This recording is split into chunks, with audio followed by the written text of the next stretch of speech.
Today I want to talk about how beliefs actually shape your reality. So, what do I mean by shape your reality? You might have noticed this. For example, if you're struggling with something, let's say a pattern. For me, that was like, okay, I struggled in relationships. I would always attract in partners that in the end would not give me what I actually wanted. They would reject me. They wouldn't treat me like the queen that I am. And it just wasn't what I wanted. And I kept attracting those partners in. And I was like, I tried everything to not get a partner that is the same like the last partner, and it kept happening and kept happening again and again. And it made me wonder, okay, why is that? And it wasn't up until I changed on the inside where I told myself after my last failed relationship, okay, the next one is going to be different. It's going to be different because I'm not willing to get treated this bad again. I want to be treated with respect. I want a partner that actually wants me, that actually wants to hang out with me, that actually wants to call me, and I'm not willing to settle for less. And it wasn't up until I made that decision for myself that my dream partner actually showed up and I got into contact with my dream partner. I actually internally had to change the belief that those bad partners was what I was deserving of. That was like that was the thing that I deserved. I had to change the belief, and I was like, I deserve better. So I switched that belief from that is what I deserve to I deserve better, and only after that, a better partner showed up. So this was just one example. This can be applied to all areas of your life. If you see a pattern that's repeating itself in your life, that's likely a limiting belief. And it's not just about partners. For example, if you're stuck at a job you don't like, or with a partner that's not necessarily fulfilling your needs,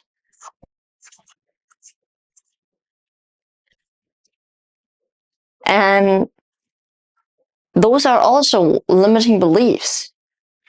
For example, a limiting belief could say, I can't do any better than this job.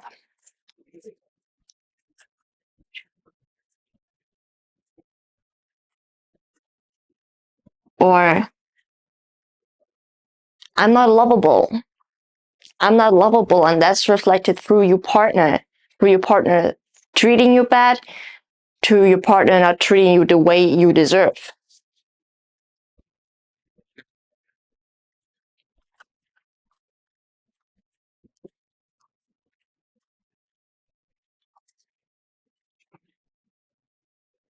So let's get to the master limiting belief, I call it, which is, I'm not good enough.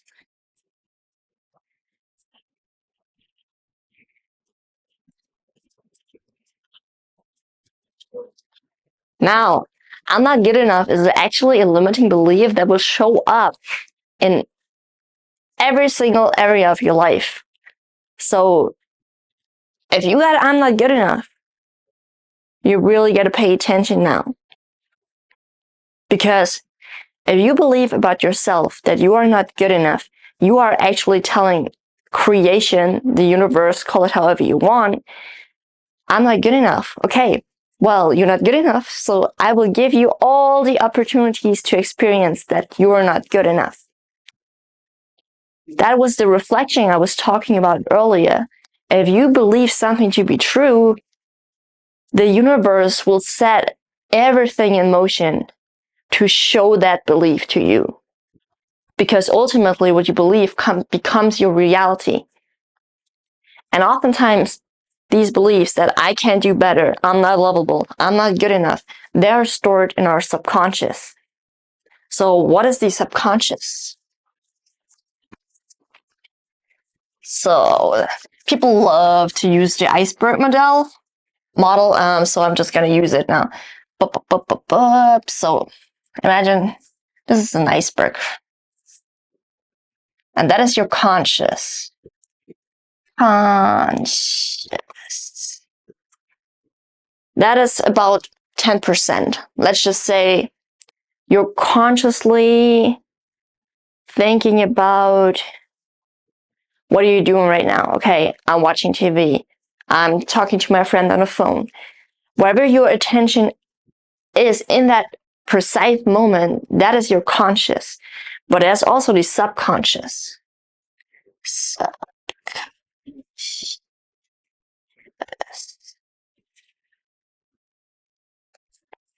So 10% and 90%.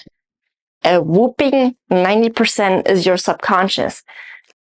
So that is everything that you're not currently aware of. For example, what you did 2 weeks ago on a Friday. If you actually think about it, you transport it from the subconscious into the conscious. You're like, oh yeah, I might have to think about it, but I can remember.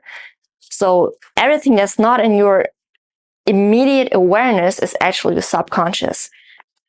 And 90%, that's a lot. Like that's a lot. And those beliefs that I mentioned earlier, that I'm not good enough, I'm not lovable, they are stored in our subconscious. Now the question is, how did they get there? Every belief that you have has to come from the outside. Because when you're first born, you're not born into this world and think, you know what, I hate myself, I'm not lovable. That's not how it works.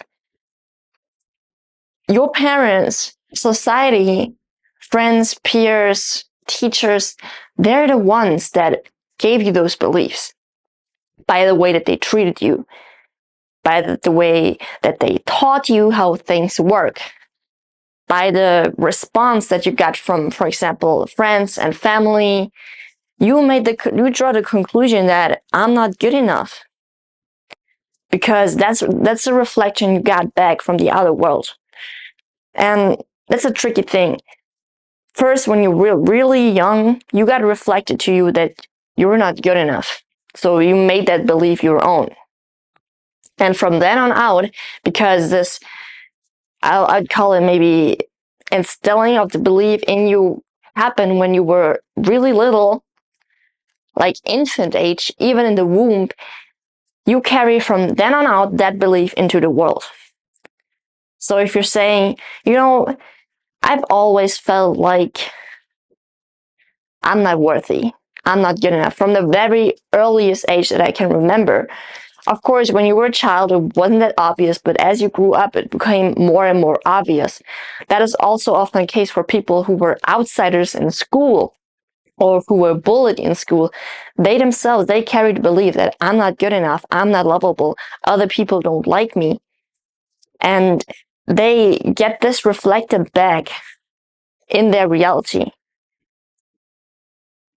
That also means that whatever has happened in your life so far was actually there to show you, hey, you got a limiting belief there.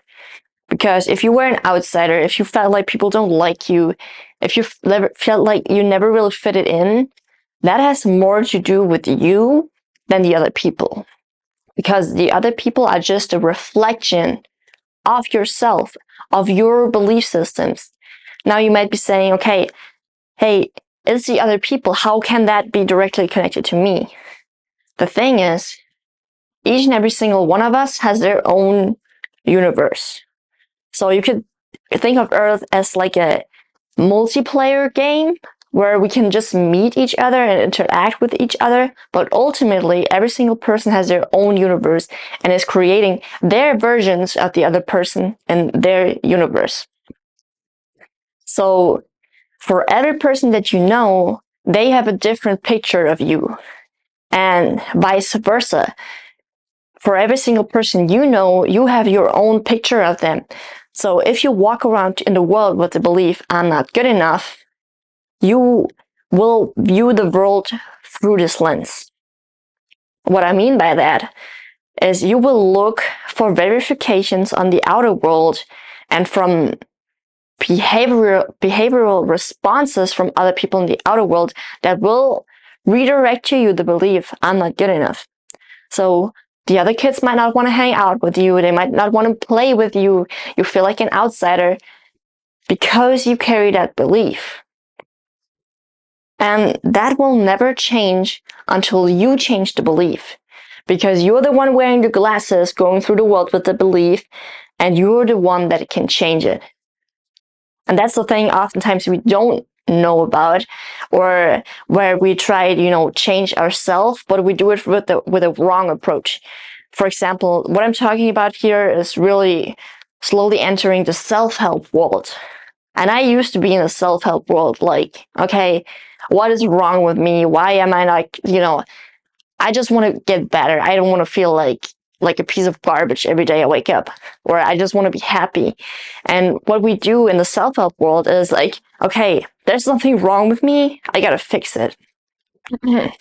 But it's not from that standpoint. Nothing is wrong with you. You just carry a belief that is not helpful for you. That's not beneficial to you. That's why those things are showing up in your reality. There's nothing wrong with you. It's all about beliefs. And beliefs are actually energy forms, because beliefs come before thoughts, and thoughts come before emotions. So they're like the foundation. If you believe I'm not good enough, you're going to have a thought that says, I'm not good enough. And then from then on out, you get an emotion, a feeling of sadness, or, a depressed feeling, like, okay. And that depressed feeling, that emotion is energy in motion. And that energy actually carries out from your electromagnetic field into the world. So if you want to change anything about yourself, it's not because there's something inherently wrong with you, which you can get the impression if you're in the self-help world and you feel like a never-ending self-improvement project, which is not what you are. You're not a self-improvement project. You are divine being that is having this experience in order for you to teach you something. So whatever you have experienced in your life, no matter how bad it seems, for example, feeling like an outcast, being bullied, being treated bad, it's actually beneficial for you. I mean, it's not a good thing that it happened to you. It happened to me too, and I'm not necessarily happy about it, but it did teach me many, many things, which is, okay, I have to believe about myself that I'm not good enough. I'm the one perpetuating that belief. I'm the one carrying it. And it's my responsibility, if I want to change that I change that belief. And I love to use I'm not good enough as an example, but humans are complex beings, which means it's not only just one belief. I mean, that can be at the foundation, but it's a really many beliefs that are interwoven with each other. And sometimes beliefs stack upon each other. Like, okay, maybe I'm not good enough might be at the base, but under and over, there can be other limiting beliefs. So some are really specific to situations. Like I mentioned, I can't do better with the job. But some are very foundational. Recently, I did some emotional releases, and what came up for me is that I had a huge fear around being left. So I had this huge fear of abandonment that was showing up in my relationships. It wasn't just that I think I'm not good enough. It was that I feel like I will be abandoned all over again. And just, it's a very complex structure, because you are a complex structure, because your life has given you so many opportunities to think all different kinds of things about people and the world. And you are the only person that can solve this, because you are the only person that has lived your life. Only you, no one else. So all I can do is make you aware of the fact that there's nothing wrong with you. It's your belief systems that translate into energy that is actually showing up in your reality. And that is a good thing, because now the power is with you. It's not the other people that are bad and I have to feel bad because they treat me bad. No, they're a reflection, and you can use that reflection to your benefit.